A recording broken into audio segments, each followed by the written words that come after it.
for Oklahoma tonight.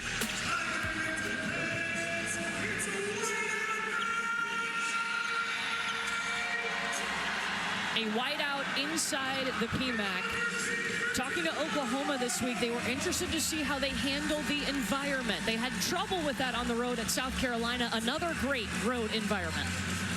Yeah, I think that the two environments are similar. When the home team gets behind it, gets going, that crowd gets going, and you've got to stay composed.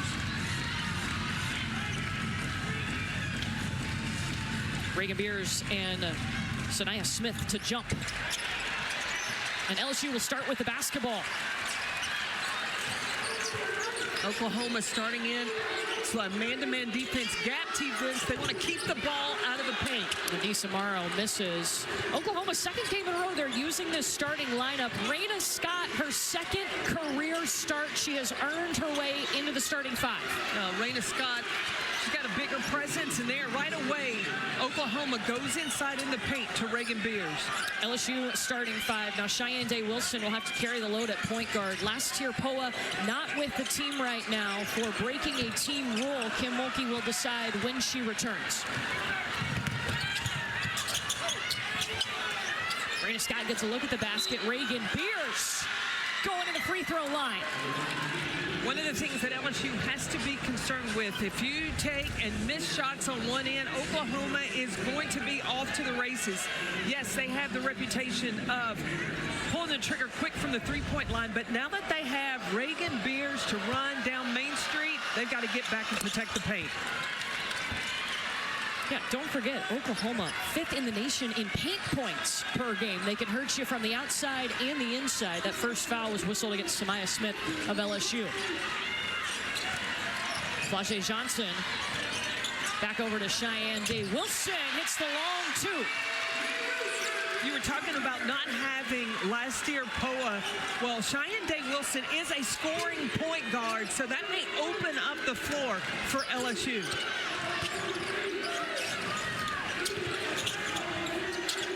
They'll work it in to Peyton Verhulst. Turnaround is short. Rebound by Samaya Smith.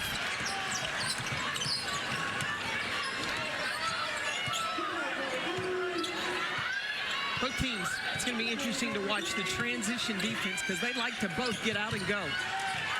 LSU's leading scorer, Flau'jae Johnson, covered up. Day Wilson, a little step back three, and Isamaro doing what she does, gets the rebound. Top of the key, Flau'jae. Guess who's there to clean it up? And Isamaro. And Oklahoma throws it away.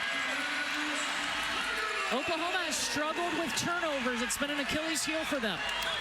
It's going to be important, too, against the aggressive defense of LSU. They want to run in transition, but they have got to be efficient as they pass down the floor. Oklahoma averages almost 20 turnovers a game.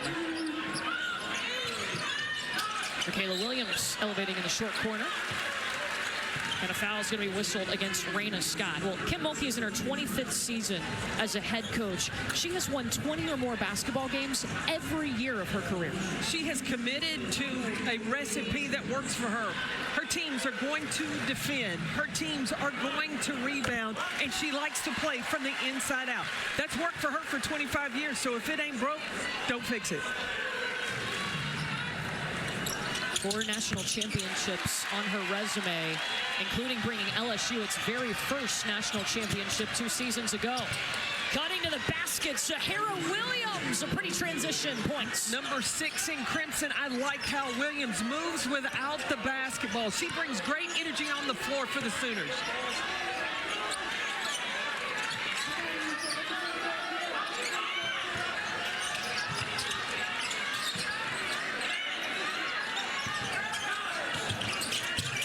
Kayla Williams, not a lot of movement from LSU.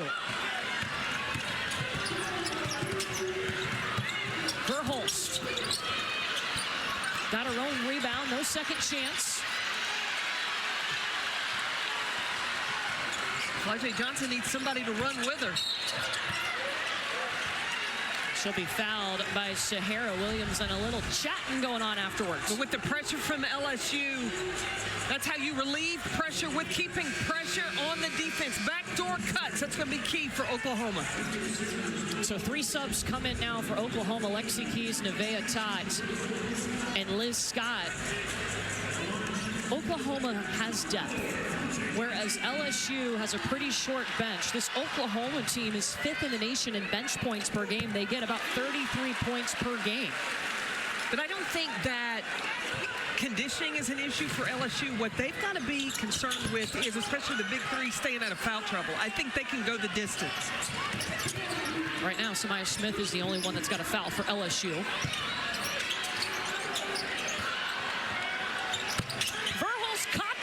One hand and then knock down a 3. That's when you know you're a shooter. You can catch it out of the pocket, line it up, and still knock it down.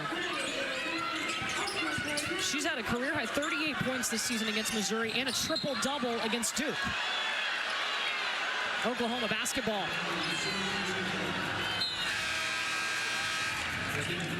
Beatrice Culleton checks in for Oklahoma.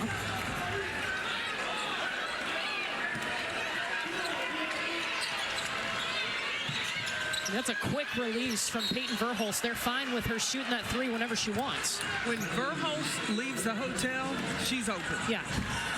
She is ready to pull the trigger. And she's got the green light to do that.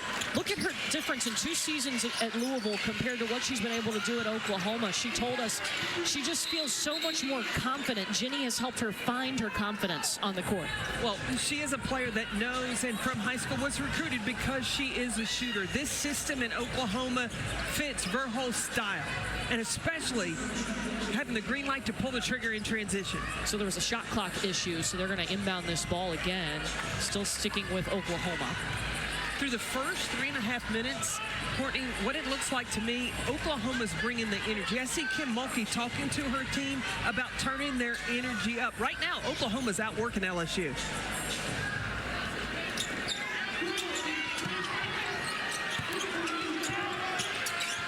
Here's Nevaeh Tott. They'll work it inside to Verhulst, who is posting up on Flau'jae Johnson, finishing with one hand.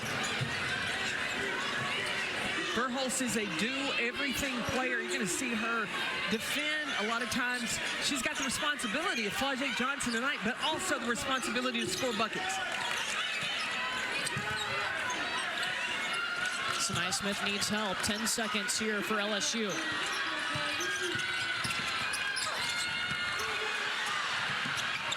Lexi Keys almost had that. It's going to be over and back.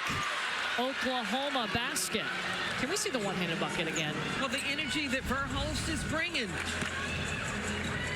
Just posting up inside on Flau'jae Johnson. And this is an inside scoop pass underneath. I mean, how does that get there? Her parents were both ballers. Her mom, Robin, played basketball at Duke. Her dad played basketball at Rockhurst.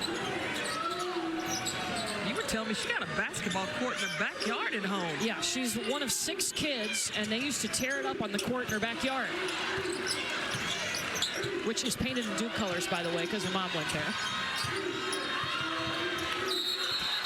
And it's going to be a travel against Liz Scott.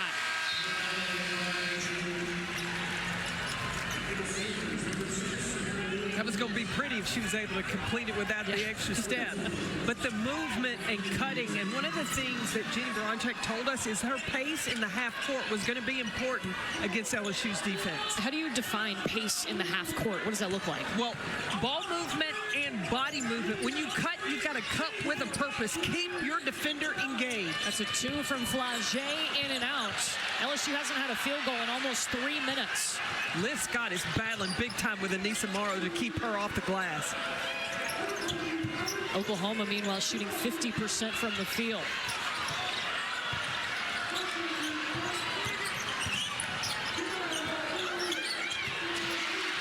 Turnover. Number 3 for Oklahoma. Michaela Williams at the free throw line. That ends the scoring drought. And finished it with a kiss.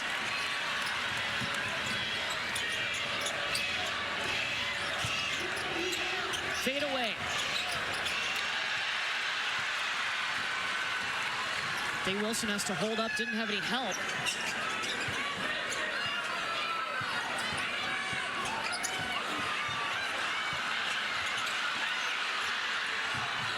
Rolling around and falls down for Samaya Smith. LSU within 1. Like to see number 5 in white getting back to her old self after she has been since SEC.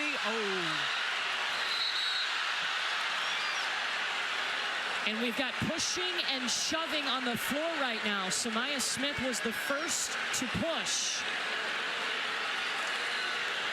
And so the coaches are allowed to leave the bench area to break up a fight. They will go and review this.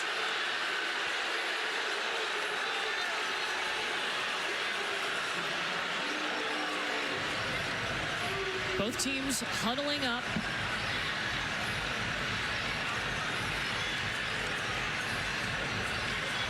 We'll show you what just happened between LSU and Oklahoma. Beatrice Culleton and Samaya Smith. You see Samaya Smith pushing Culleton to the floor.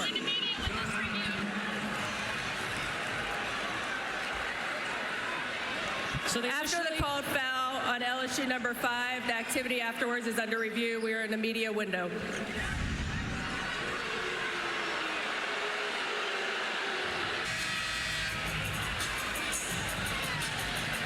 So again, we have disqualifying fouls on Samaya Smith of LSU and Liz Scott. After the called foul on LSU number 5, we are ejecting LSU number 5.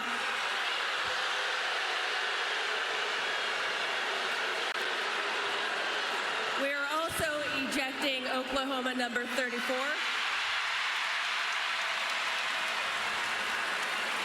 Both players will need to report to their locker rooms. Play will resume with the end line throw into Oklahoma. The team fouls reflect 3 of those penalties. I agree with the decision of the official because it was after the whistle had been blown, the pushing.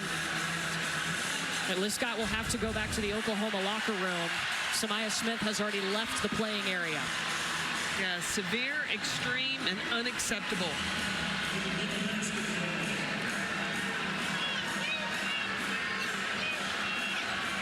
I think both were equal. I think that the officials got that right.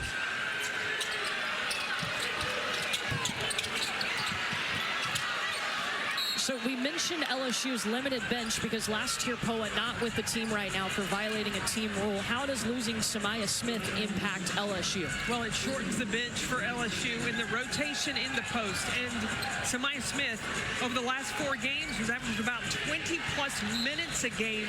That was key to their rotation, especially if Anissa Morrow were to get into any type of foul trouble. Not saying that it doesn't hurt Oklahoma not to have Liz Scott, but they have a deep bench to go to. And Skylar Vann, the reigning co-Big 12 Player of the Year, hits down the shot.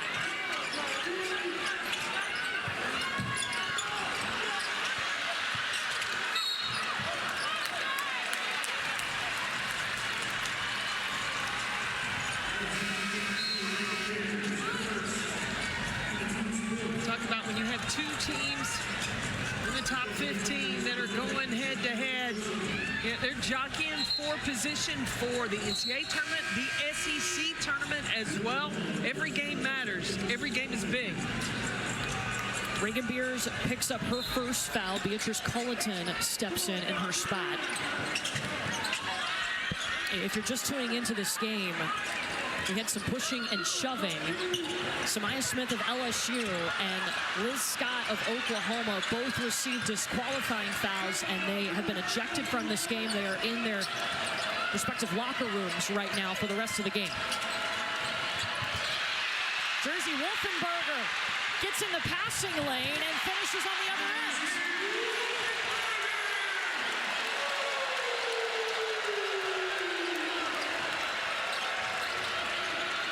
Maybe in the spark that LSU needed. It was all Oklahoma early, but the defensive intensity has picked up for LSU. Jersey Wolfenberger with the pick 6 and the finish on the other end. Now, Jersey Wolfenberger did not play college basketball last year. She decided to part ways with Arkansas right before the season, was still a student at Arkansas, but not a member of the basketball team.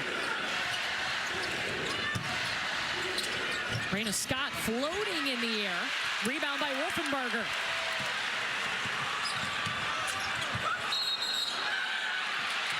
And that's going to be an offensive foul against Miracle Shepard. Lowered the shoulder.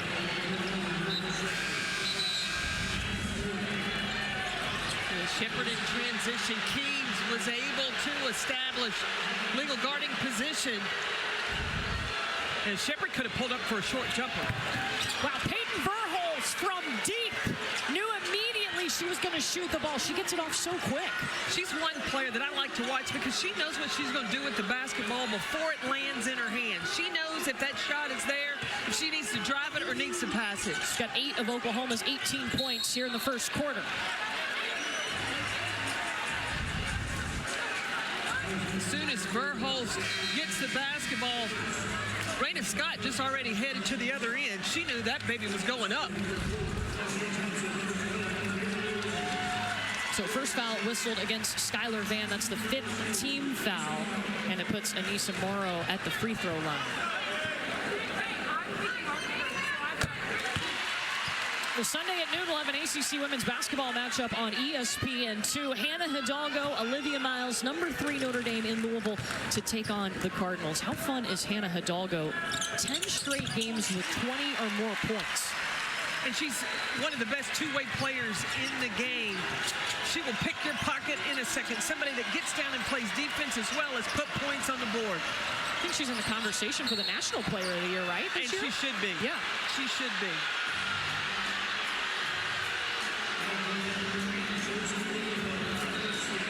First against Jersey Wolfenbarger. Aaliyah Del Rosario is going to the table to check in for LSU.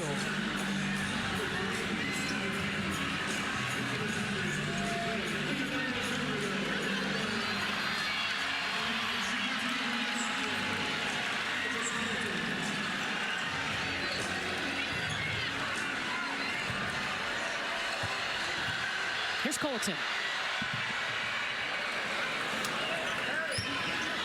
It doesn't matter that it banked. It went in. There is no descriptive passage on the stat sheet. It counts. A free throw. That's right. That one does too.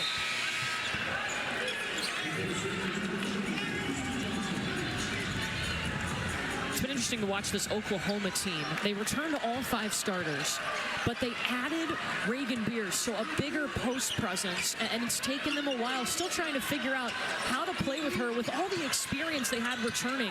They returned 98% of their scoring.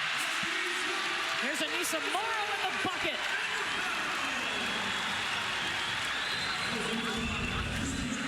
This is Morrow being the warrior that LSU needs her to be. Even though she loses her step, she gains her composure. Her strength allows her to get that finish. Second all-time in career double-doubles, 93. And she's 6'1". It doesn't matter if she's going against players that are bigger or taller than her. Her motor is what allows her to get it done. Zaya Vann just loses it, the little sister of Skylar Vann for Oklahoma.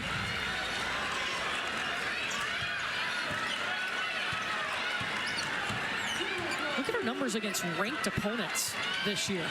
It's not just a double-double. She almost has 20-20. 19 points, 17 rebounds.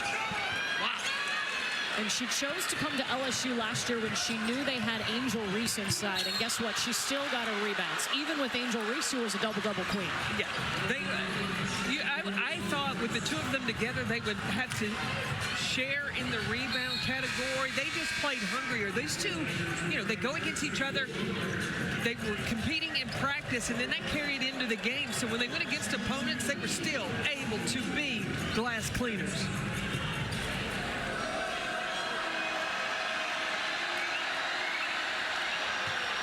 Raina Scott at the free throw line.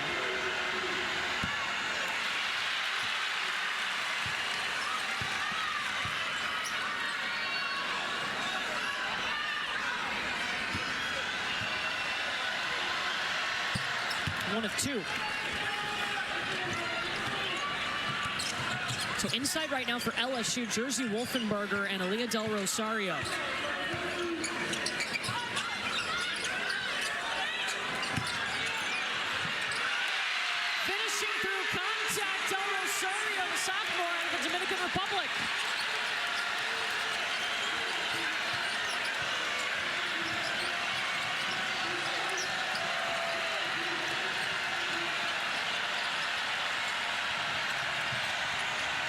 Zaya Van in the corner. Verhulst trying to get some space from Flau'jae Johnson. She has packed her shot. Verhulst, 50% from the floor today, 4 of 8. And that's tough going against the defense of Flau'jae Johnson. She's got 10 points. She had 13 points in their last full game. This is just the first quarter.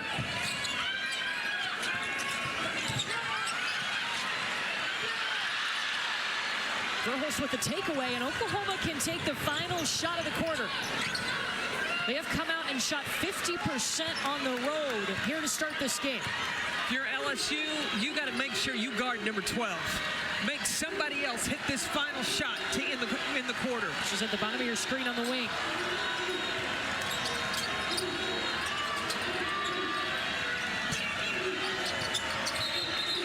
And she traveled.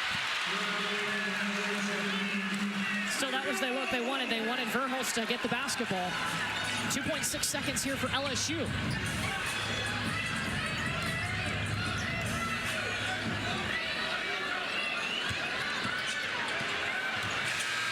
And Michaela Williams didn't get the shot off in time.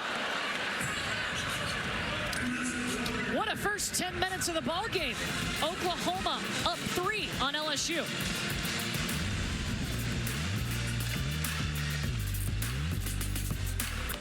Able to confirm in the break with Puolani Spurlock, our referee today, that they did label this a fight, meaning both of these players will have to miss the next game. And new this season, they added a game suspension for disqualifying fouls. So we were able to confirm that with Puolani in the break, and they will have to sit out the next game. But it was labeled a fight officially. Besides that, Coach Peck, what did you take away from the first 10 minutes of this ball game? Well, Oklahoma came out of the gates, and they delivered literally the first punch. They weren't the aggressor. They were running in transition and pushing. It took about midway through the first quarter to pick up, and now I see the energy coming from LSU. Flau'jae Johnson, a big rainbow 3, and LSU down by 2.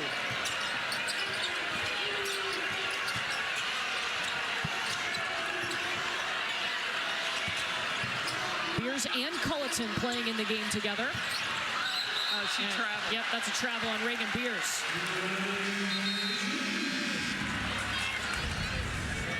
Flau'jae Johnson is the leading scorer for the LSU Tigers. She lines up that 3 and finds the bottom of the net.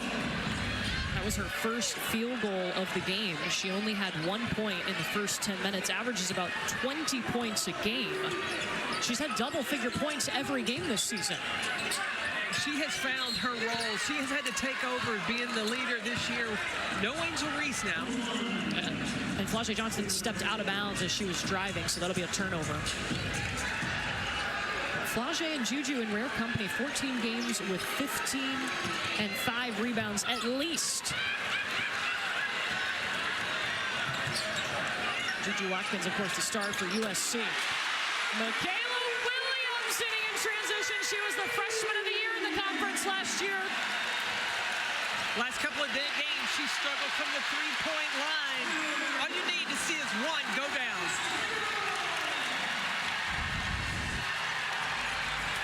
Just line it up, hand down.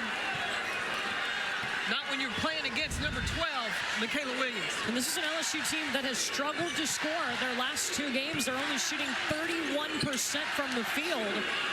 They've relied on their defense and rebounding to keep them in basketball games the last 2 outings. That's what Kim Mulkey said. She told them, look, games that we haven't shot the ball well, what has kept you in the ball game? Getting on the glass and playing tough defense. So the LSU basketball. Nisa Morrow hit the deck. I heard that all the way over here with my headset on. Nisa Morrow, she got a body built by Acme. Telling you, she is strong, durable, and can last. Her mom, Nafisa, was her high school coach. And her mom is in the Hall of Fame at Nebraska, was a basketball player too. And Lisa's told us before, she helped me with my footwork, my whole game. Not just physically, but mentally. Yeah. And understanding how tough she has to play, being an undersized post player. Raina Scott's up the far sideline. Offensive foul against Scott. That's her second. Yeah, with that little shove with that inside arm, the officials called Scott with. Scott got her second career start today. Back-to-back games for her. You see, just on the inside, pushed off on Michaela Williams, and the officials caught it. 6-0 run LSU. Found her shot.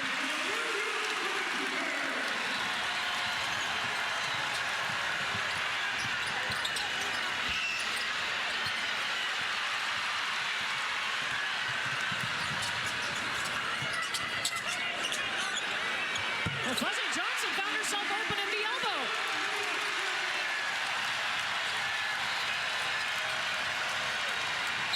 Ten straight for LSU.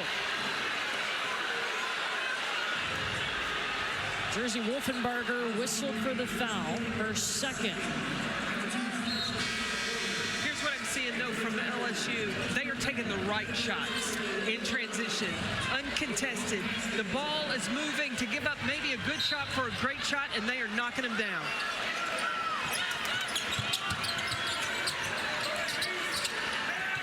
Skylar Van.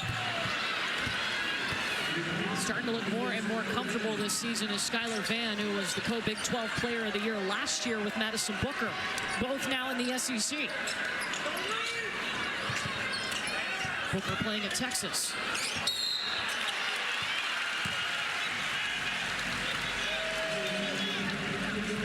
I was interested to see how Oklahoma was making the transition from the Big 12 to the SEC.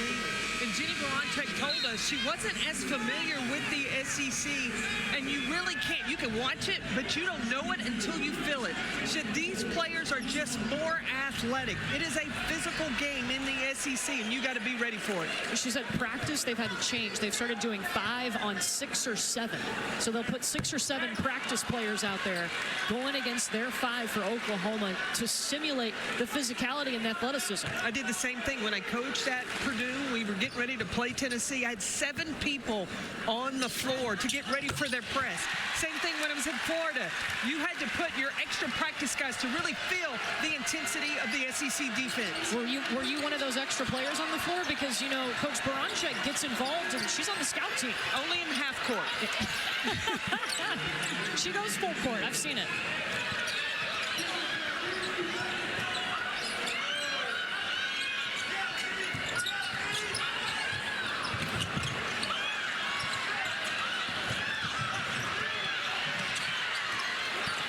LSU just keeps coming. Lexi Keys by herself. Zaya Van.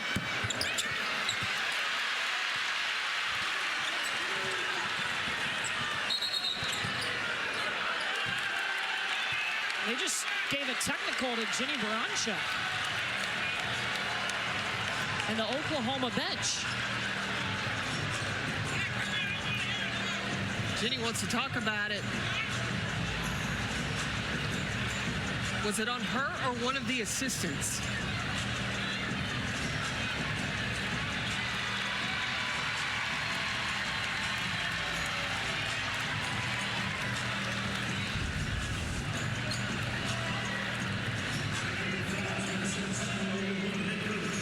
It is against Jenny Baranczyk. You see the bottom of the screen, she was running after one of the officials. And that's when Brian Garland teed her up. So Michaela Williams is at the free throw line.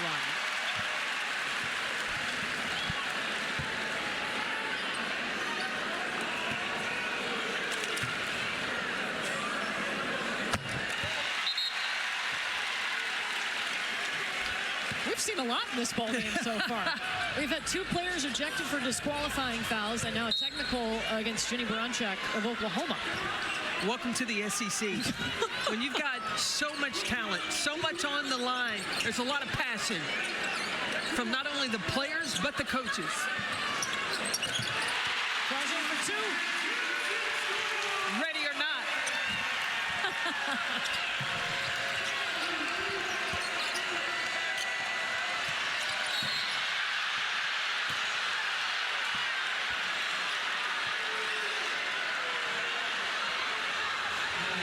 There's a foul underneath against Aaliyah Del Rosario.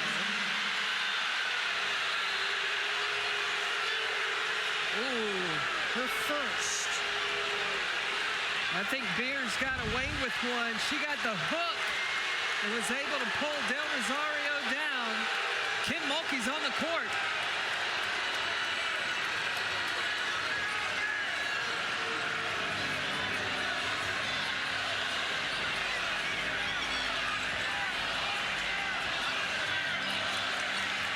So they're signaling both teams to go back to their benches.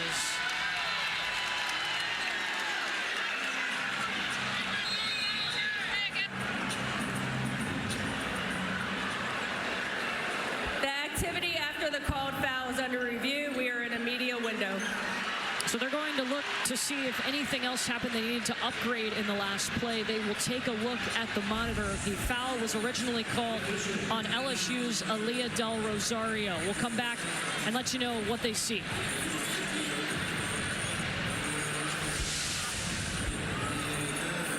We're seeing in this game right now. I mean, we've had two players ejected for disqualifying fouls. Jenny Baranczyk received a technical for running down and talking to an official down the sideline. What are you feeling right now in this game? I feel like the officials need to get control of the game. I think that it is physical. The emotions are rolling high for both of these teams, and they've got to clean it up, or this could get really ugly. Peyton Verhulst with the bucket.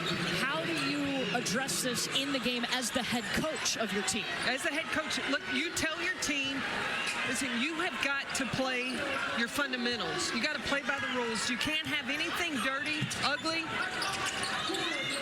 Hold your ground. You can't back down, but you've got to just stick to the fundamentals. Denise Morrow showed off a little range. Look, this is meant to be a beautiful game. The rules have been set in. Yeah, I think it gives the advantage to the offense, but defensively, you can't, nothing cheap, nothing dirty. Catch and shoot for Verhulst won't go. She does already have 14 points. Cheyenne Day Wilson checks in for LSU.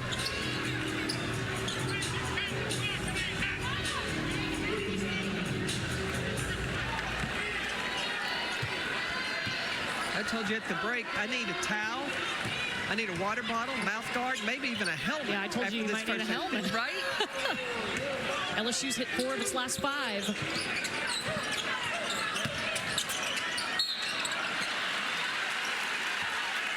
Lisa Morrow's so good at getting herself back to the free throw line. Well, Saturday, we have got an SEC Network women's basketball quadruple header featuring 5 top 15 teams. It starts at noon, South Carolina and Auburn. 7th-ranked LSU hosting Mississippi State. We'll be on the call for Kentucky and Oklahoma in the day, capped off by Texas and Texas A&M. That Oklahoma-Kentucky game is going to be interesting. Kentucky has a short bench, but they're starting 5. They can go about 7 deep. They can score it. You've got a great guard in Georgia Amore who can shoot it. They got a tremendous post player in sophomore Clara Strack that's going to have to battle Reagan Beers here for Oklahoma. So far tonight, Reagan Beers 7 points, 2 rebounds for the Sooners. She's trying to post up on Del Rosario right now, and she does off the window. Yeah, Del Rosario is going to have to move her feet, and you've got to not allow the defense to put their body. The defense can't allow the offense to get you sealed. You've got to pull out the chair even. Ooh. That was an aggressive post up. They're going to go look at this. The original call was an offensive foul against Aaliyah Del Rosario, and Reagan Beers is being surrounded by her teammates now underneath the basket. She is standing up.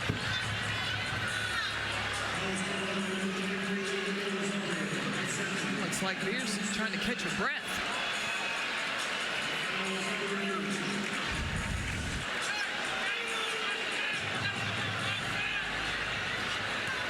Did she get hit in the throat? She turned around and put her hand up to her throat. Review for a possible upgrade.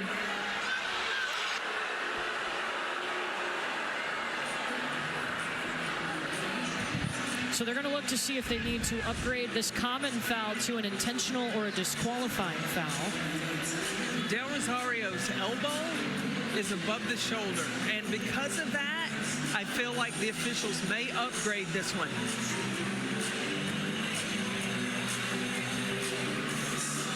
I do think it was unintentional, but that elbow is above the shoulder.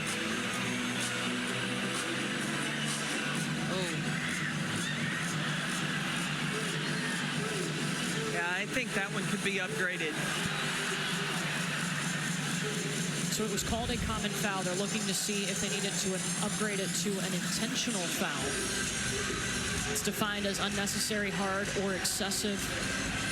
Negates an obvious advantage, not a direct play on the basketball. Those are all categories that they'll be looking for if they were to upgrade this common foul to an intentional foul.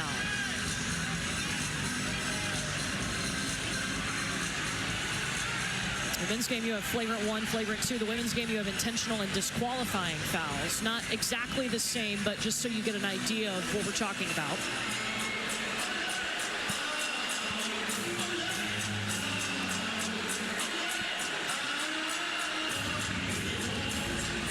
I think both coaches, when they go in the locker room at halftime, they're going to have to address the physicality. Some decision factors, too, that they'll be looking at when they're deciding whether it's an intentional foul or if they need to upgrade it to disqualifying. The severity of the contact. Was there a windup? The impact. Was there a follow-through? Did it lead to an altercation? Those are some of the things that they're looking at. And here's the definition of an intentional foul. This game has been physical from the start. We've already had 2 players ejected with disqualifying fouls in the first quarter.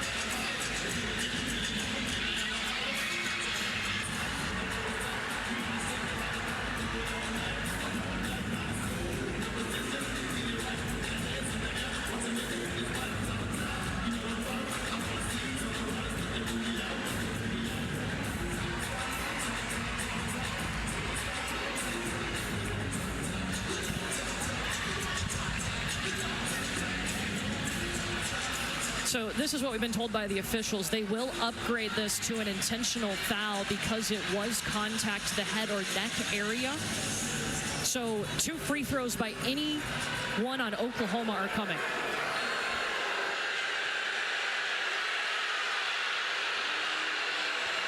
The called foul on LSU number 23 has been upgraded to an intentional foul for unnecessary, excessive contact to the throat area. Anybody from Oklahoma will shoot 2 free throws, Oklahoma ball at the division line. That does count towards her 5 personal fouls. It also counts towards the team foul count. So Peyton Verhulst at the free throw line misses the first. She'll get another one, and Oklahoma's going to get the basketball.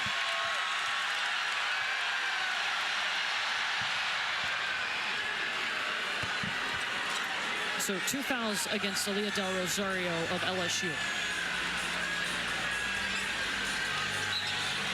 So Del Rosario will probably sit the rest of this quarter. Remember, Samaya Smith was ejected earlier in the ball game. 1 less post player for LSU. Oklahoma's playing without Liz Scott. She was ejected for a disqualifying foul. And that's an offensive foul on the screen on Reagan Beers down low, her second.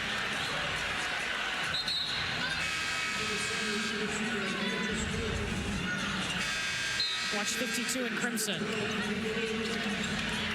I believe the officials are going to start calling this a little closer because a lot more than that has happened when fouls were called.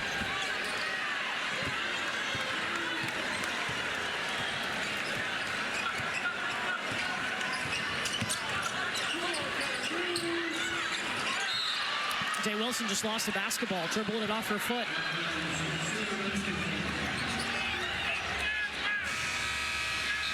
Kaylin Gilbert back in for LSU.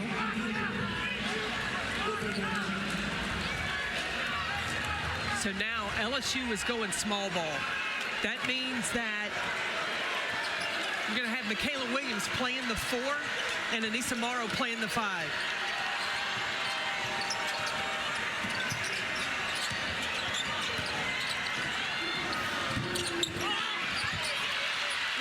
That's a great rebound by Morrow.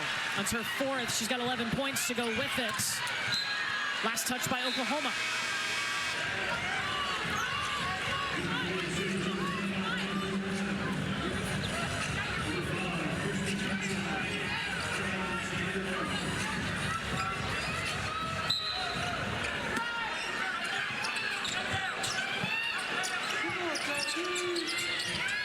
I would post up Anissa Morrow, and anybody can stop this right here, number 25. Yeah, she's got Landry Allen on her right now. And you can see Anissa Morrow trying to demand the basketball. Instead, Flage's going to hit falling down. It ain't my fault.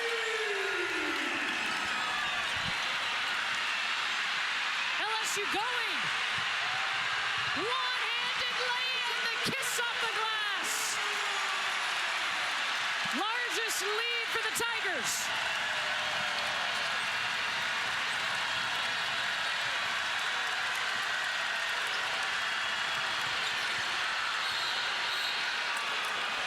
Foul against Kaylin Gilbert. Back-to-back for Big Foe. The leading scorer for LSU, Big Foe knocking down the 3 up top. She is stepping up big for the LSU Tigers right now.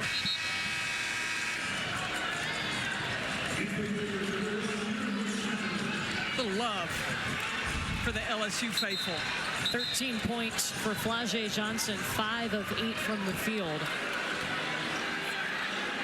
LSU's hit its last 4 shots, shooting now 52% from the field. They've only shot 31% the last 2 games.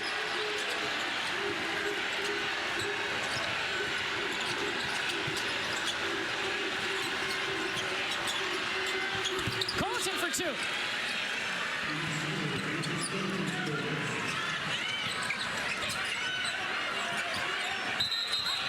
Yeah, it's going to be an offensive foul. Flage Johnson lowering her shoulder.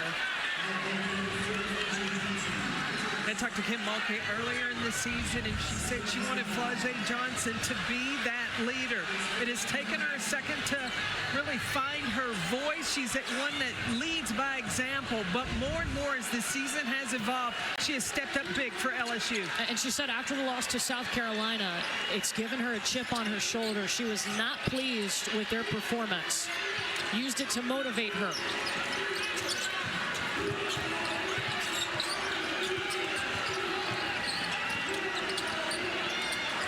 Verhulst fading away. 17 now for Peyton Verhulst. She's over her season average of 15 a game.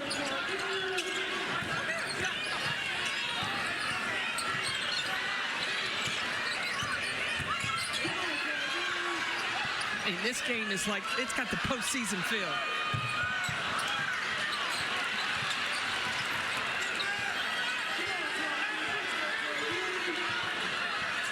Tay Wilson gets the screen.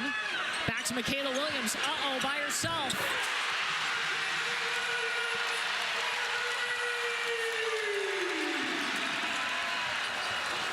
Fourth three-pointer for LSU, tipped out of bounds by Flage. Had some big-time plays by big-time players. You see how Verhulst with the step back, pivot to knock it down, and Michaela Williams playing the 4. The pick and pop has been money for LSU. 10 of Michaela Williams' 14 points have come here in the second quarter.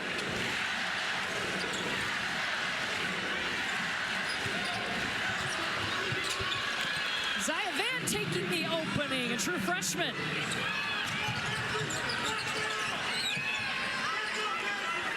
You got the post-up option of Anissa Morrow or Michaela Williams playing the 4. That is a tough matchup. Miracle Shepard gives LSU a second chance. Weaving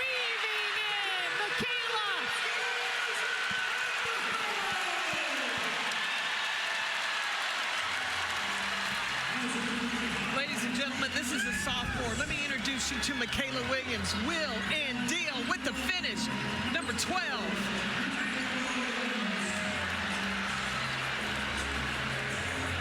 The foul was on Landry Allen of Oklahoma.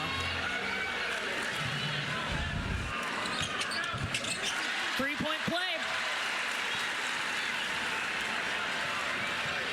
She's got 17.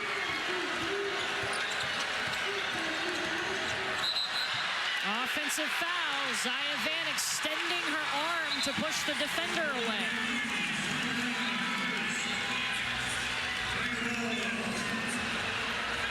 You see Jenny Baranczyk telling her freshman it's okay to settle down. You can't lose your composure in the last 46 seconds. You've got to survive this, especially with having Reagan Beers on the bench right now to finish the half. And LSU can look to go 2 for 1.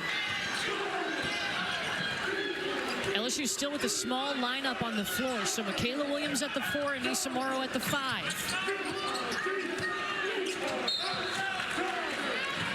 Kickball, fresh 20 on the shot clock, 35.1 on the game clock.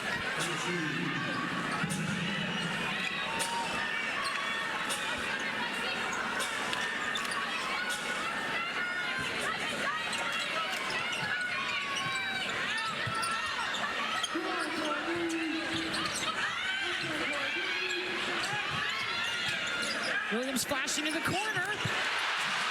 Oh, that's smooth.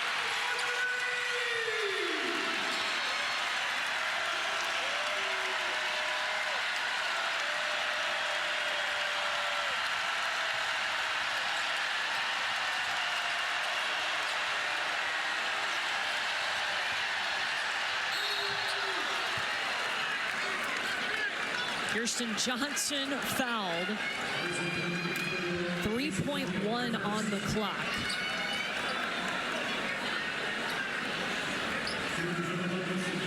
First foul against Anissa Morrow.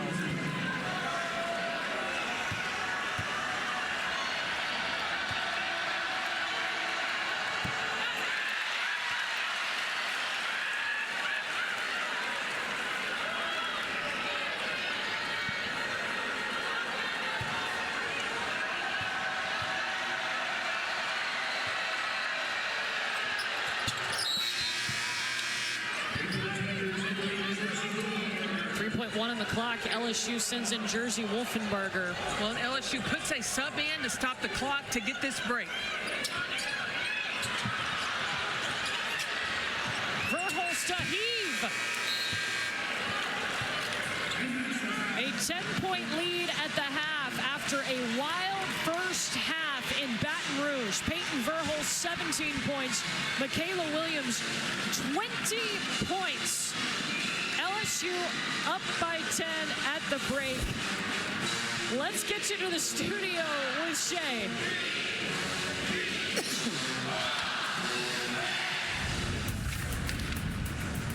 What? Going to make some adjustments too. They have got to clean this up. They've got to make this a less of a it's almost like a WWE in that first half, those first 2 quarters. That can't be the case moving from this point forward. In the second quarter, though, we did see LSU offensively settled in. They scored 32 points.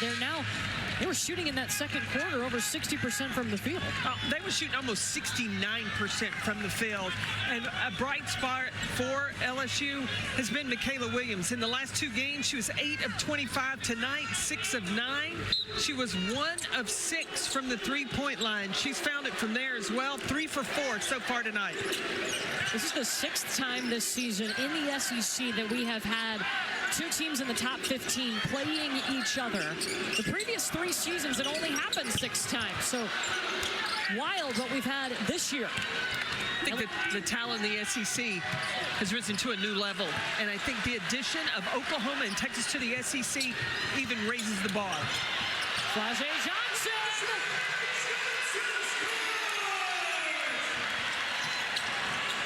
Peyton Verhulst trying to hit. She's the only player for Oklahoma in double figures with 17.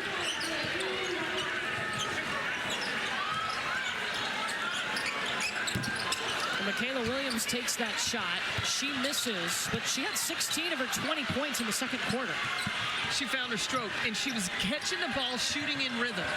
Zahara Williams, too much.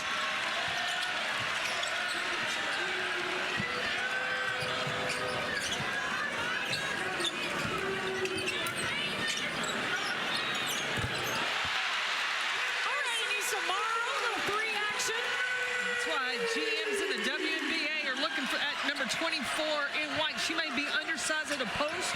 She can be that pure stretch 4 in the WNBA. Her 7th three-pointer, and Peyton Verhulst answers with a bucket in the paint. And an early timeout is called. Flau'jae Johnson's got 15 points. Momentum player in transition. Big foe. So smooth right now for the LSU Tigers.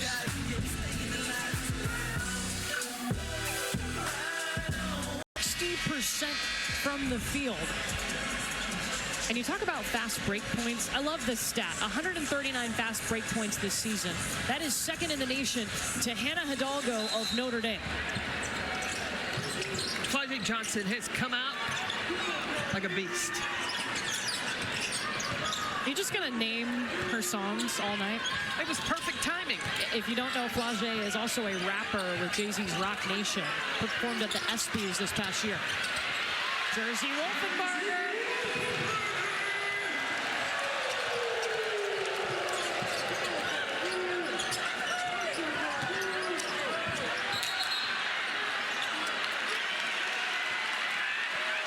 There's going to be an offensive foul against Reagan Beers, her third.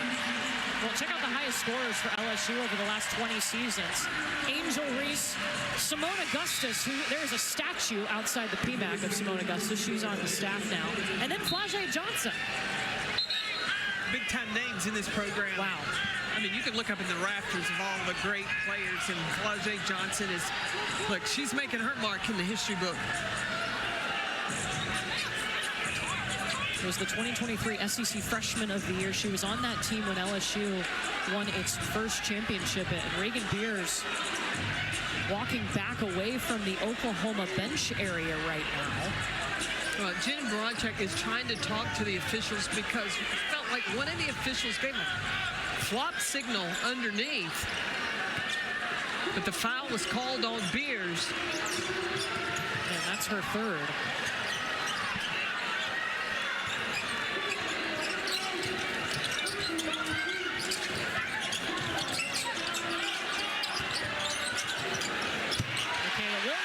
Spears back over on the Oklahoma bench.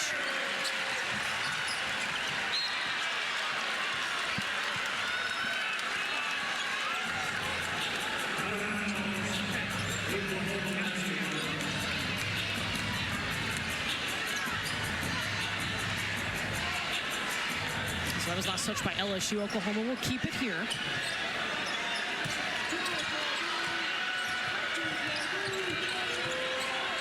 Verhulst is going to have to get going offensively like she did in the first half.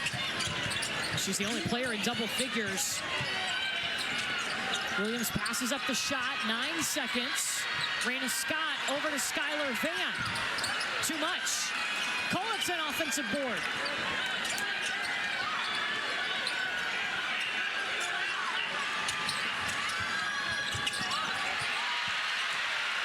Two looks for Oklahoma, but no points.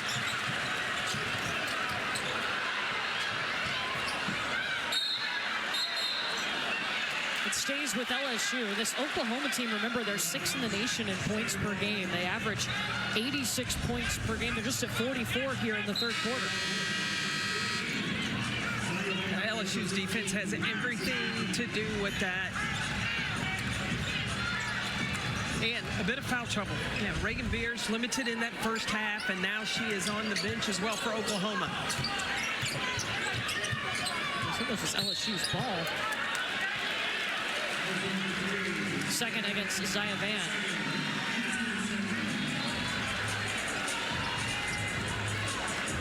Beers only played about 8 minutes in the first half due to some foul trouble. They really miss her and being able to attack LSU inside.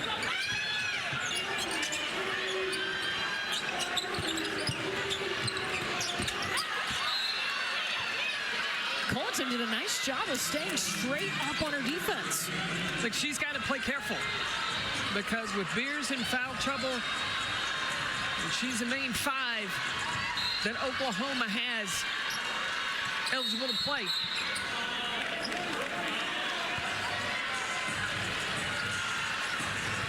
The officials are cleaning it up. They're calling it a lot closer in this third quarter. That was against Skylar Vann before the ball was even inbounded, her third. Ooh,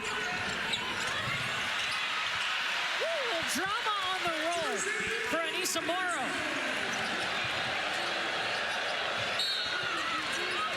And that's going to be a foul against Morrow. I was talking to Dawn Staley about facing Anissa Morrow, and she was trying to explain to her freshman, Joyce Edwards, said, you will not play against another player in the country that plays like Anissa Morrow. She's got a great second jump. She has great power to her game, and I can't think of another player that plays like number 24 in white. Over 2 minutes without points for the Sooners. And more free throws coming for LSU. 4th on Skylar Vann. Well, Anissa Morrow, 1st in the nation in rebounds per game. She's 1st in the nation in second chance points, 2nd in offensive rebounds. My favorite stat, she's had a double-double in 19 of 22 games this season. 93 career double-doubles. That's putting in work. She was an All-American at DePaul and decided she was ready for another challenge. Came to LSU when they had a star inside, Angel Reese. Worked hard, didn't leave, and she's an All-American here at LSU too. Well, Anissa Morrow is a goal setter. One of her goals was to make the wall at Simeon High School. You know who else went there? It was Derrick Rose. She's the only female on that wall, so she keeps checking off boxes. Travel on Lexi Keys. A 7-0 run for LSU. The scoring drought of 2.5 minutes for Oklahoma.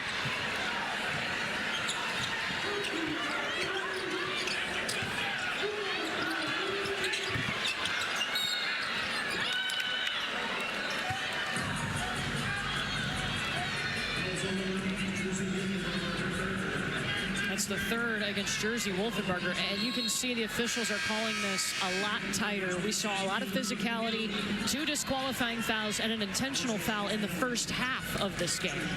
Well, and now what worked for LSU in that second quarter was this small lineup. So now with Wolfenbarger having 3, Michaela Williams moves back to the 4 for LSU. Defensively, are you concerned with a small lineup if you're LSU? No. When I coached at Purdue, I had a player by the name of Katie Douglas who liked to play her. She had guard skills. Player at the 4, that's a tough matchup for any opponent because you can spread the floor, you can run in transition, and especially when you have a 4 player that's willing to rebound. Second foul against Cheyenne Day Wilson. Puts Zaya Vann at the free throw line. Her older sister is Skylar Vann, who was the Big 12 Player of the Year last year. And Zaya Vann started out the season so strong. I think she surprised Jenny Baranchuk a little bit with the success and the improvement from June until this point in the season. But conference play is always tough, especially when you've got some footage on tape and opponents can scout you more. You know, she had to sit down with Zaya and Skylar, and she pointed out to Zaya how she can get to the rim even in the SEC, and she didn't realize she could be okay. That's nice. The vision from Gilbert to see Anissa Morrow. Interception.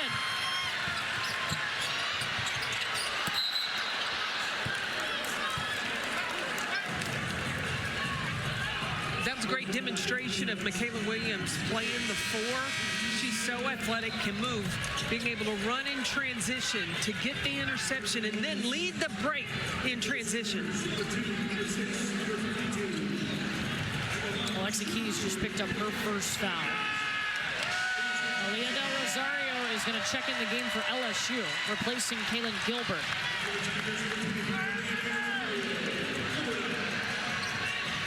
So impressed with the versatility of Michaela Williams to be able to transition. She went in playing the 4 with the small lineup. Now she can go back to the 3. Well, Sunday at noon, ACC women's basketball matchup, ESPN2. Hannah Hidalgo, Olivia Miles, number 3, Notre Dame, taking on Louisville. Notre Dame's won 12 in a row, longest active streak in the ACC. Reagan Beers back in the game here for Oklahoma with 3 fouls.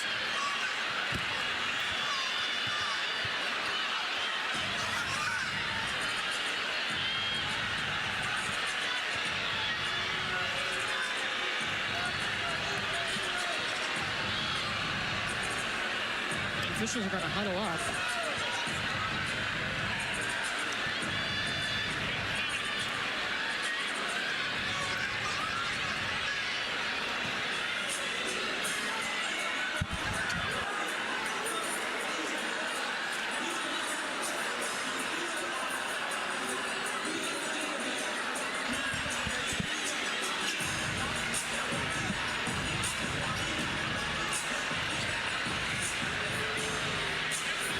The motion that they made at the scorer's table was the faking being fouled motion.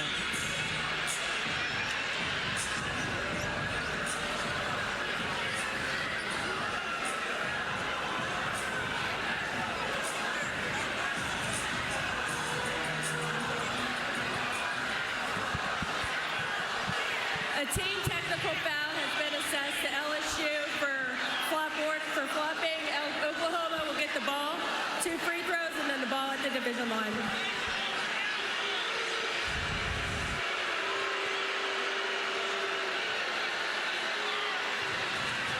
Yeah, there was a flop.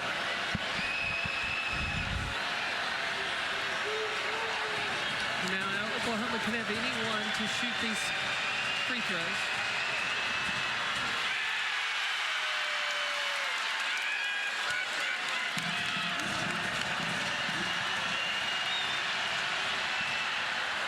So this is a team technical.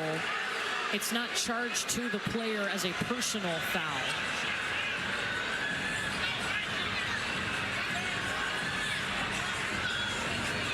This has been a game where you had to have the rule book handy. Yeah, flipping through pages as we sit here. There's so many that have come into play tonight.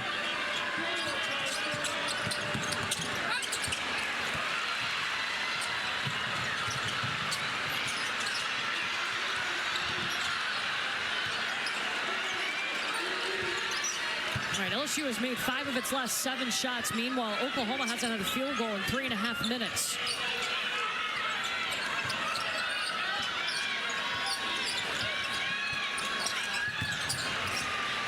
Flage steps around, lays it in. 18 points for Flage Johnson. Sahara Williams, fancy underneath. Now Oklahoma has to concentrate on putting 2-3 stops in a row to chip away at this LSU lead. That's a 2 from Williams, short.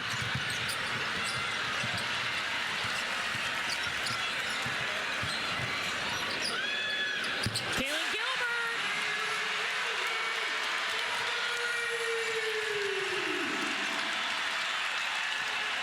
LSU is shooting 62% from the field here in the 3rd quarter.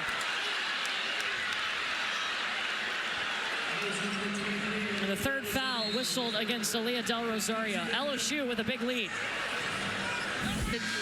By going inside, they had 10 points in the paint. That was an area that Oklahoma was really trying to focus on. LSU only 14 in that first half. So they're able to get out in transition, and they've been able to get the ball inside, down low, and finish. LSU shooting 62% in this 3rd quarter. Reagan Beers hits the first free throw. She was fouled by Aaliyah Del Rosario, her 3rd.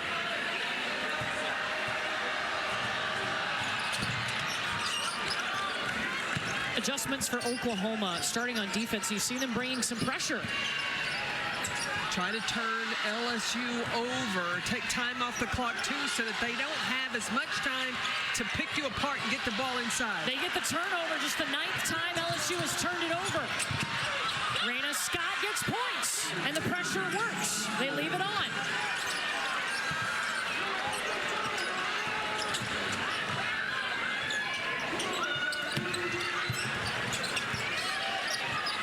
I think it's a good idea by Oklahoma to change things up, try to break the rhythm of LSU. Back-to-back turnovers now for LSU.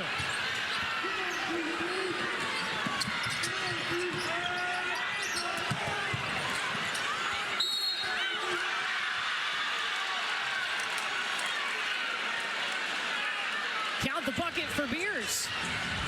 When you're down 20, you got to pull everything out of your bag, turn up your defense, and try to get some quick baskets off your defense. That has worked well for Oklahoma so far, coming out of that last timeout.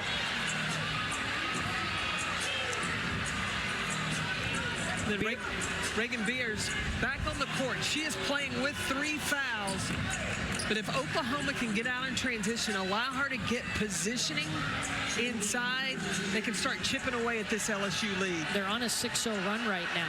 Now, Aaliyah Del Rosario has 4 fouls, so she has gone to the LSU bench. Jersey Wolfenbarger is in with 3 fouls now for LSU. 3 straight turnovers by the Tigers.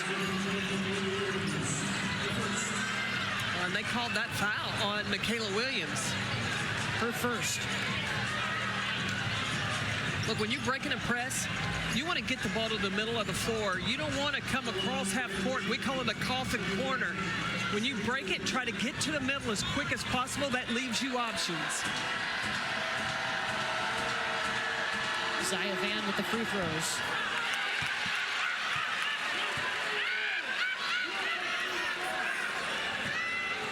Oklahoma has left some points on the board. That's the 7th missed free throw. Missed them both. LSU's had 3 turnovers in the last minute. They got to take care of the basketball here. It's been a wild game. 36 total personal fouls. 2 technicals with 2 players ejected.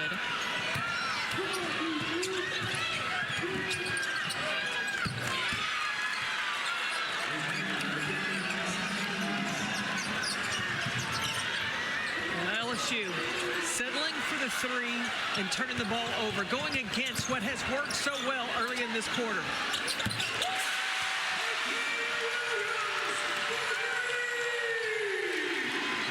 Four 3-pointers for Michaela Williams. That ends a 9-0 run by Oklahoma.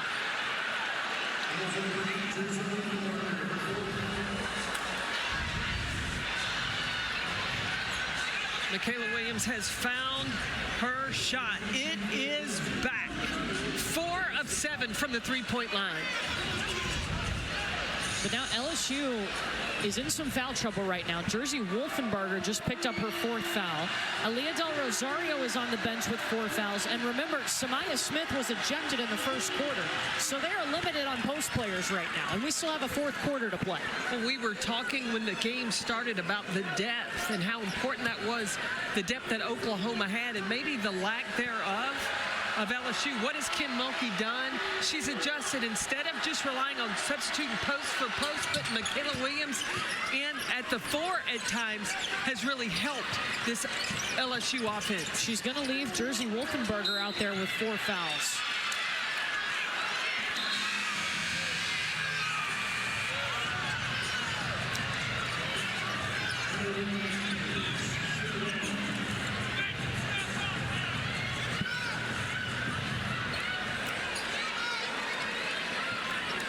Wolfenbarger guarding Reagan Spears with those 4 fouls. Why not go inside?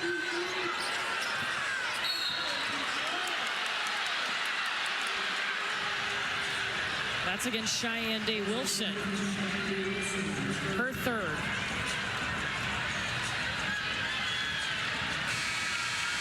Now, Oklahoma could capitalize if they could just knock down their free throws.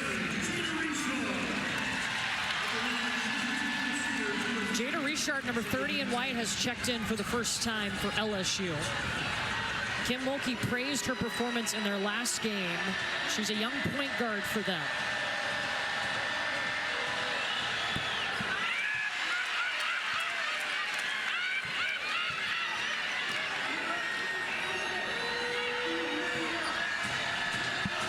Zaya Van is an 80% free throw shooter. She has had a tough night tonight. And just 2 for 6 now.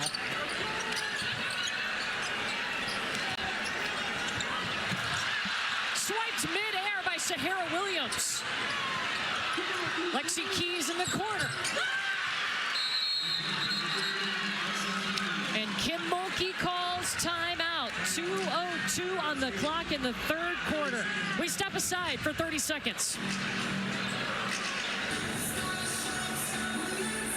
Floor, trying to make a cross-court pass, that's feeding into exactly what the defense wants you to do, because you got interceptors on that backside. Oklahoma has brought on this press here in the third quarter. They're now on a 6-0 run. It's a 15-3 run overall for Oklahoma. Now, you've got Anissa Morrow standing in the middle. You need to have flashers in the middle. You're too easy to match up with just standing in the middle of the floor. Reichard in trouble. The double team coming. Michaela Williams sneaks open. Oh, boom! 5 threes for Michaela Williams. The response. Lexi Keys, 3 of 4 from the three-point line.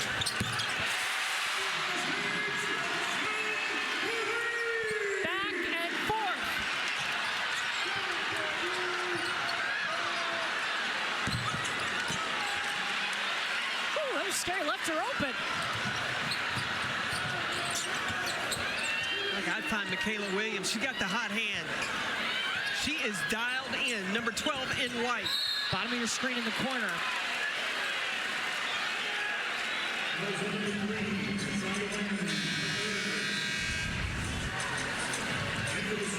Oh, Morrow loses her balance. Lexi Keys recognized. She's wide open. Knocks down the 3, but the answer. Big foe, falling down, knocks down one of her own. 12th time this season that LSU has had multiple players with 20 or more points in a game. As Flage has 21. Michaela Williams has 28.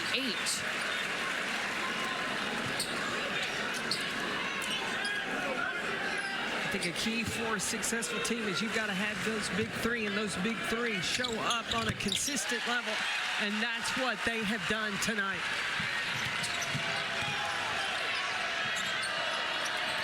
Inside to Beers. And you know Wolfenbarger has to be careful because she's got 4 fouls. And that's unless they're going to bring a double team, go to Beers all night. When the double team comes, then you can find your 3-point shooters if you're Oklahoma.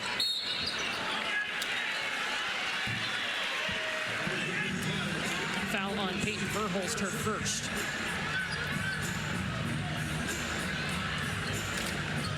You can definitely tell coming out of the locker room, we've had more fouls called as the officials try to keep this game in check. It was really physical, lots of emotion, lots of passion in the first half of this game. I definitely agree with that.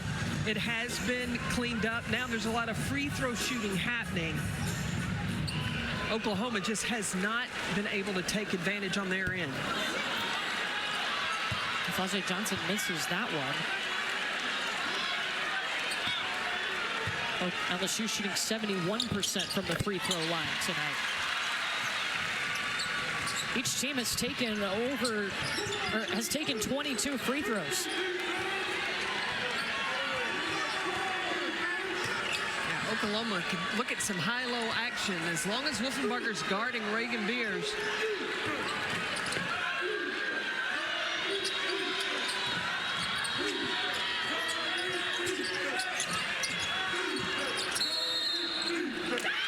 Seconds.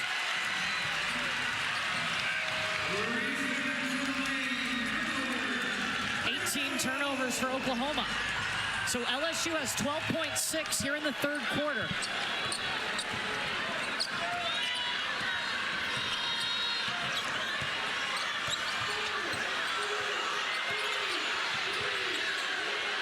Richard calling her own number.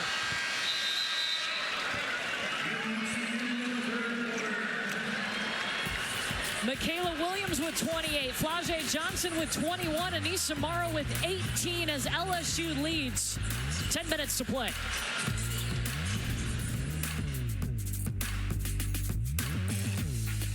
Six for 6 from the field.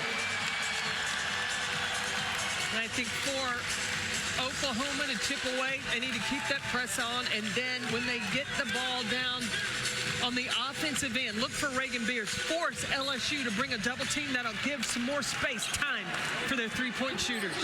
Yeah, Oklahoma brought the pressure starting for the first time in that third quarter, and it forced a handful of LSU turnovers. They had 5 turnovers in that quarter. And all of Oklahoma's fast break points came in that third quarter. They had 11.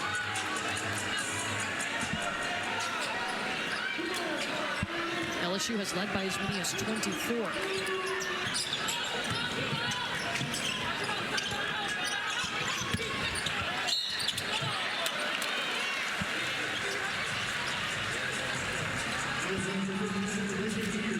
That's the 4th on Reagan Beers. The Beers and Skylar Vann with 4 fouls for Oklahoma. For LSU, Jersey Wolfenbarger and Aaliyah Del Rosario both have 4 fouls. Jenny Baranchek going to leave Beers in the game. Now LSU can go straight at number 32 in the Crimson. Or 52. Or 52. I have my glasses on.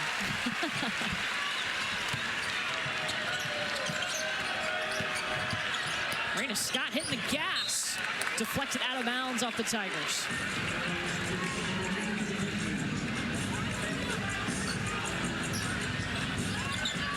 Raina Scott got the second start tonight. Because of her strength and her size, she's got to take care of the ball, make sure she connects on those passes.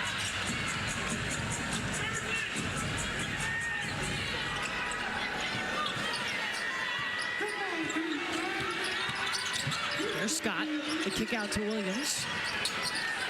Beers in the high post. Cheyenne Day Wilson whistled for the foul. Her 4th.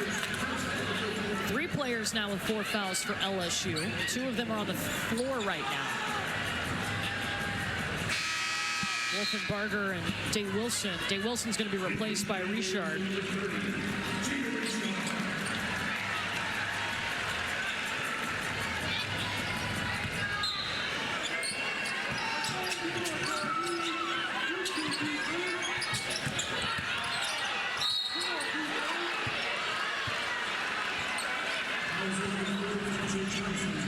Second on Flau'jae.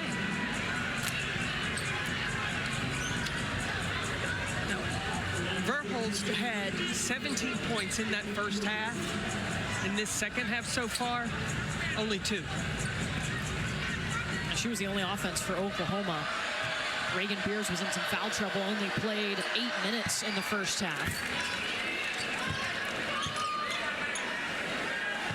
I like Verholst's size. She's 6'1", 36% from the three-point line. And I don't think she's met a shot she doesn't like. Well, that's part of the confidence piece that she has found since transferring to Oklahoma.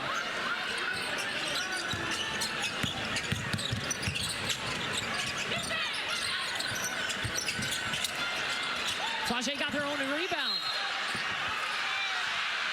And a travel is called.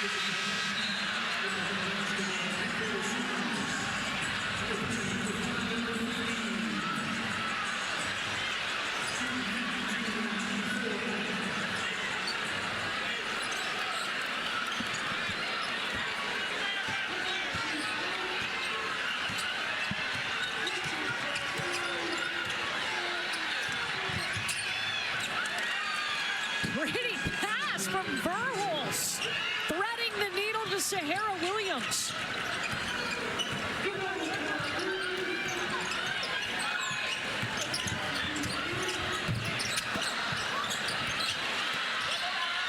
Swatted away by Kirsten Johnson. Flage won't quit. 23 for her. Floater from Van. Oklahoma's not going to take a lot of time off the shot clock. They can't wait. They've got to get back to the tempo they like to play with. And when it comes to pace, they're second in the nation in pace of play. They want to go quickly.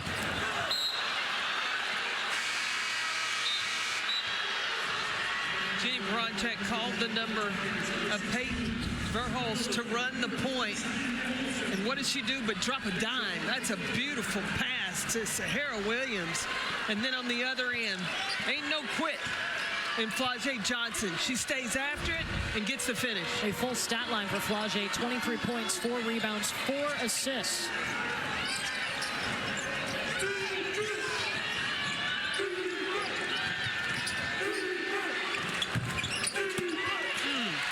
When Anissa Morrow goes for a rebound, ain't nobody getting to it but her. Oklahoma got it back, though. Williams.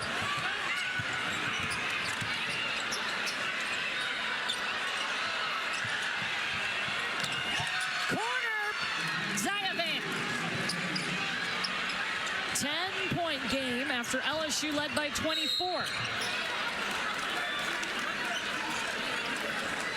Yeah, there's no lead safe when you're playing Oklahoma. Has the ability to shoot the three. You saw Zaya Van, the freshman, cool, calm, and collected. They are ready and willing to pull the trigger from the three-point line.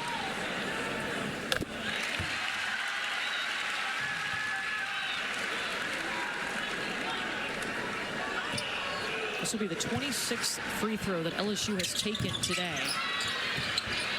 Look at Morrow go to work on the glass, but threw it away. And Anissa Morrow picked up her 20th double-double of the season. 20 points, 10 rebounds. Remember, she leads the nation in double-doubles.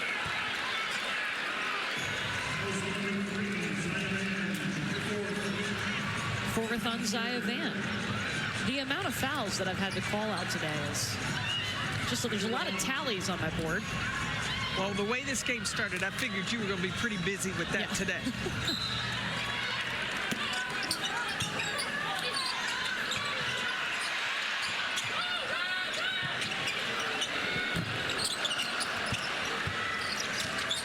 Williams has already hit 5 threes today, trying to tie her career high with 6. Beers and Raina Scott waiting at the table for Oklahoma. Kirsten Johnson takes it.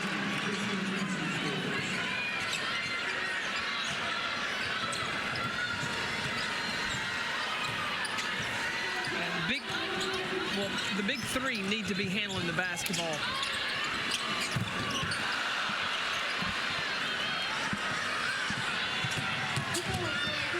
Transition buckets. Oklahoma within 7. A 13-3 run. Yeah, LSU needs to play through Flage Johnson, Michaela Williams, and Anissa Morrow. Day Wilson elevates.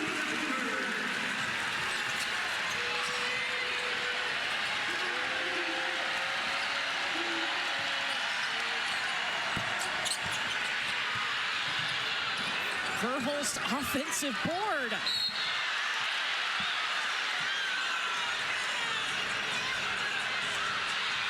That's the 3rd on Flage.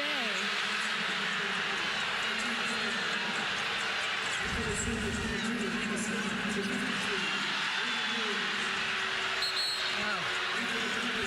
Kim Mulkey just got teed up. I mean, looking at that, it looks like Peyton Verhulst extends her arm though. But I think that what the official saw was the contact before the arm extension. Okay.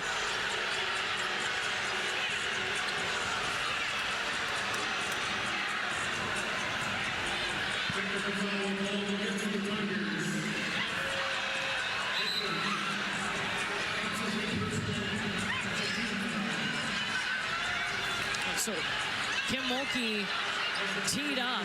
Both coaches have now received technicals in this game.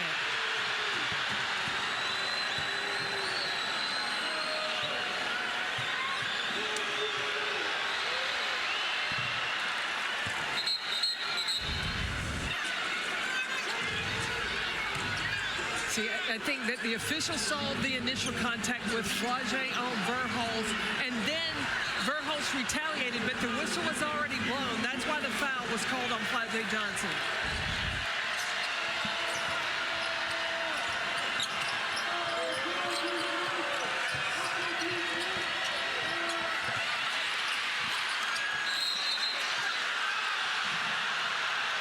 They whistled this against Oklahoma, but I thought the Sooners, yes, they'll overturn it. They changed the call on the floor to LSU basketball.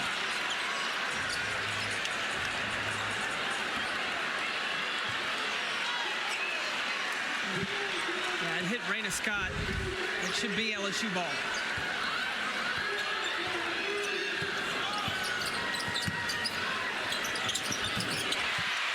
That ties a career high with 6 threes.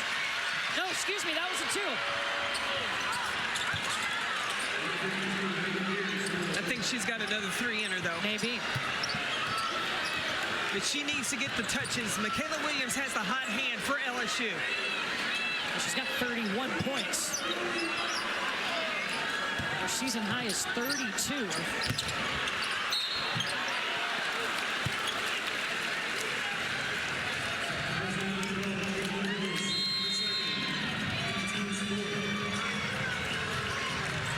Michaela Williams hitting the 30-point mark and then some for LSU.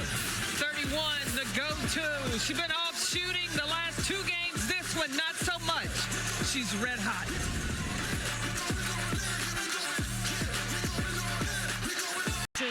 Have gotten technicals.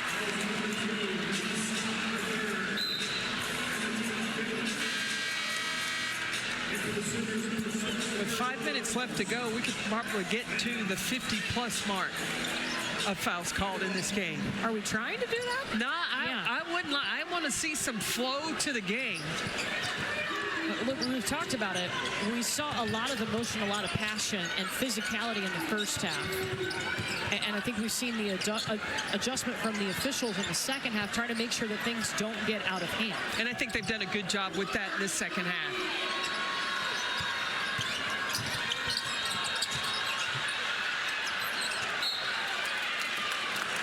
Michaela Williams had to step out of bounds to save that pass. LSU has led by as many as 24 points today. Oklahoma's been able to chip away at that lead thanks to adding the pressure on in the third quarter. They've also been able to score more in the paint and more on fast break. It'll be interesting to see how long will Oklahoma go. Will they put that press back on? Because LSU had some problems with that. Reagan Beers calling for the basketball. She's got 5 fouls, but facing Wolfenbarger, who also has 5 fouls. Stolen away by Michaela Williams. Right back the other way for the Sooners. And Raina Scott to the free throw line. And Sahara Williams and Michaela Williams know each other well. They're in the 2023 3x3 team together. They have similar games, the ability to shoot the 3, the physicality. They're big guards. These two are going to battle it out for the next 4 minutes.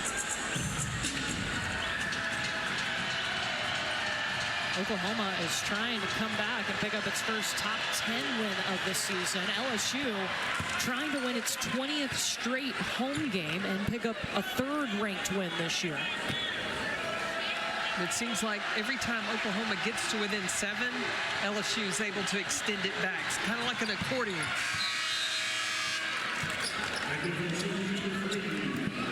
Well, LSU's got Flage Johnson, Michaela Williams, and Anissa Morrow all over the 20-point mark. This is the third game of the season where they've had 3 players with 20 or more points. I think down the stretch, LSU needs to play through their big 3. Michaela Williams, Anissa Morrow, and Flau'jae Johnson. There's Flau'jae. And now Michaela Williams.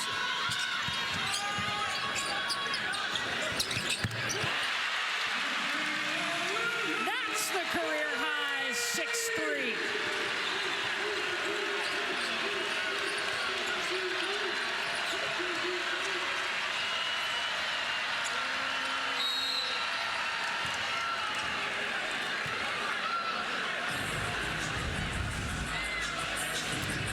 Michaela Williams off the ball screen to the step back 3. When you're feeling it, you're feeling it. Jersey Wolfenbarger just fouled out for LSU.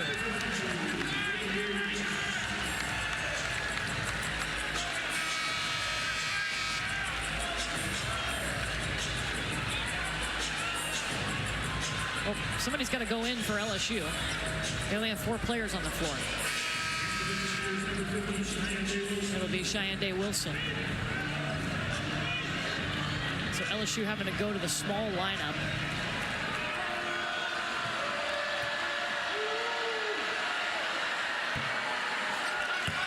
Beers hits.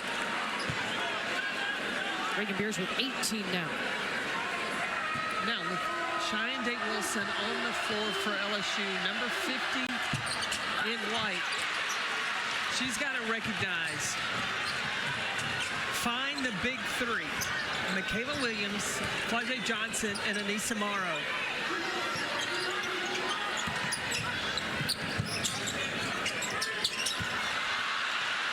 Picked by Zaya Van. Right through the defense. Oklahoma down by 6.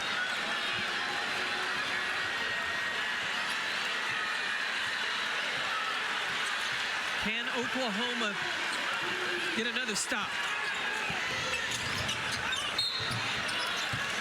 Kaylin Gilbert put up that shot. She didn't put it up with her left hand, too. Well, that left hand, let me tell you, they should guard that with a Brinks truck because it has won 2 games for LSU. She hit the game winner against Washington. And you remember that drive finish against Tennessee? Same thing with that left hand. Zaya Van just fouled out for Oklahoma. That young freshman had a heck of a night. Handling the pressure against a tough defensive team like LSU, scoring 11 points. She gave Oklahoma some good minutes. Kaylin Gilbert at the free throw line. Alina Del Rosario has checked in for LSU.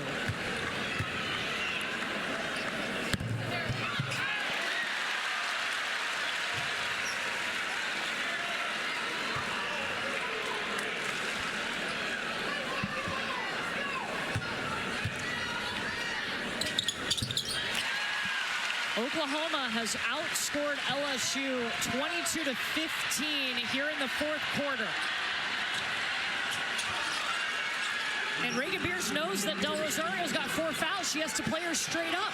Well, Del Rosario's got to, I'd say, move your feet. She is allowing herself to get pinned by Reagan Beers. Reagan Beers hasn't missed a shot. She is 8 for 8.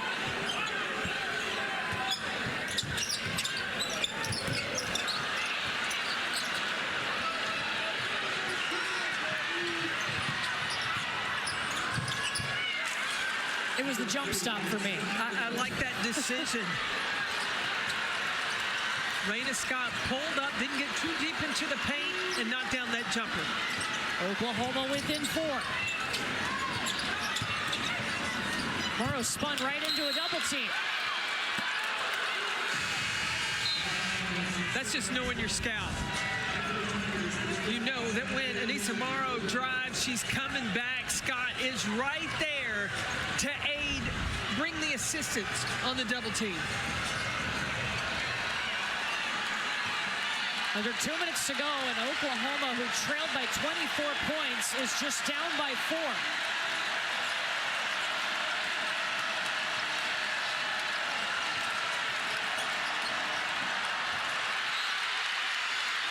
Staying with the Sooners, it was stripped by Anissa Morrow.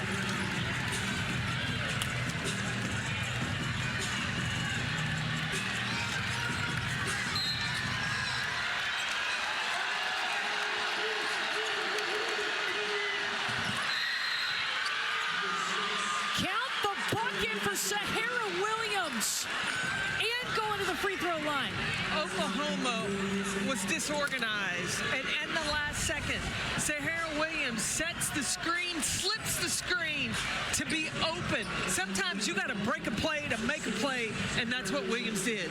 She has become a strong leader for this team. She shows up and gives her all every day in practice for Oklahoma, and it's making a difference.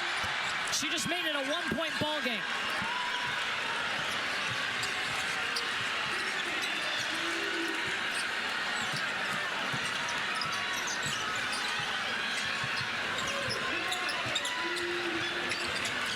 Megan Beers is guarding Del Rosario. She's got 4 fouls. They will say, swish!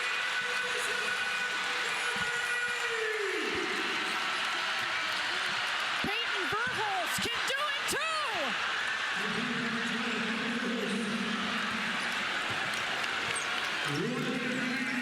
Under a minute.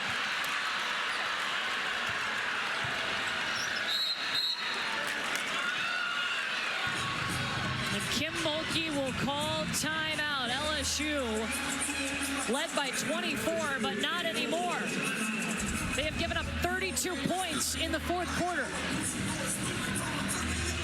Cheyenne Day-Wilson knocking down the three for the LSU Tigers, but you got to get back in transition. You got to find Peyton Verholz because she is automatic from the three-point line.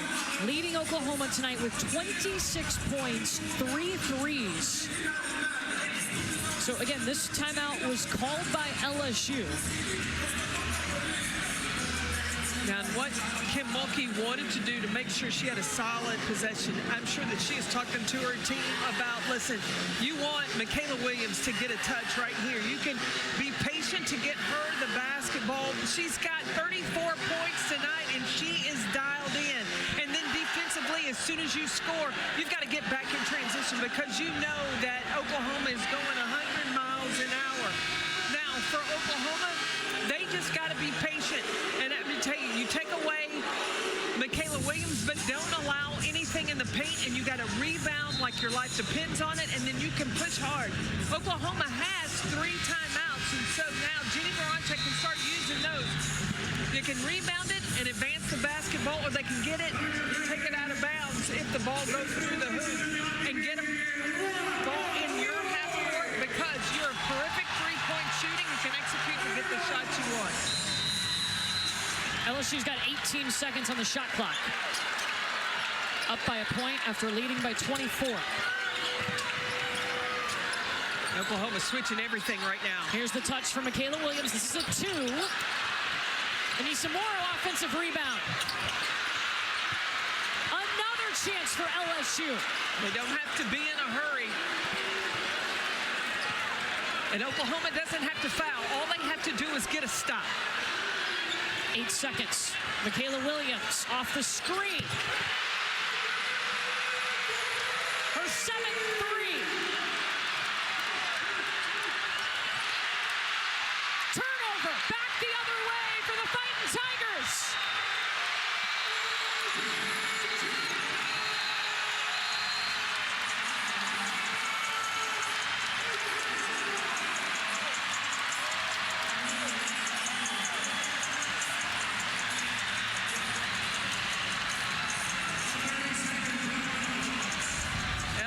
Recognize who has the hot hand.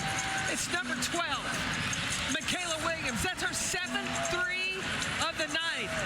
Then on the other side, Oklahoma comes down. They had 3 timeouts.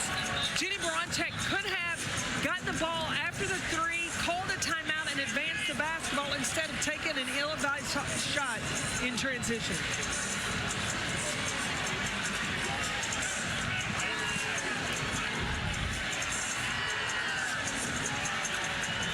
So they're looking at the clock right now to make sure it's correct and matches the time that the timeout was called by Oklahoma. It was a 1-point game, and all of a sudden LSU is now up by 6. I think Oklahoma may have panicked a little bit after that 3 was made.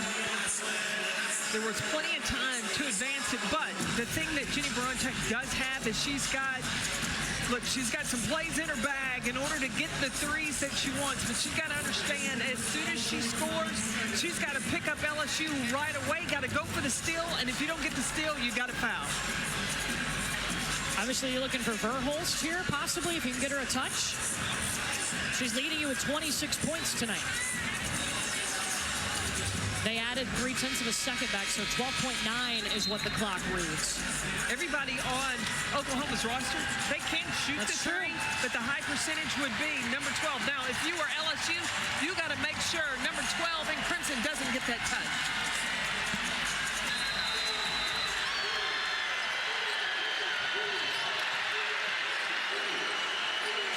They got to go quick. Too much time.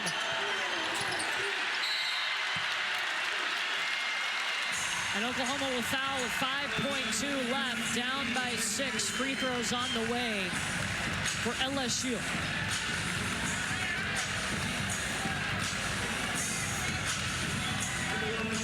When I say this game has been a battle, that is not an understatement. No.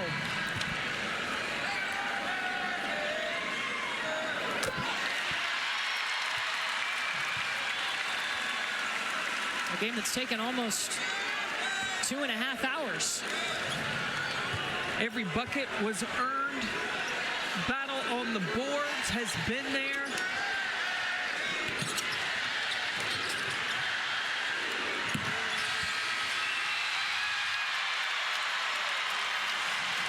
Drama in Baton Rouge, but the Tigers extend their home winning streak. 20 straight wins at home in a row. 107-100. LSU picks up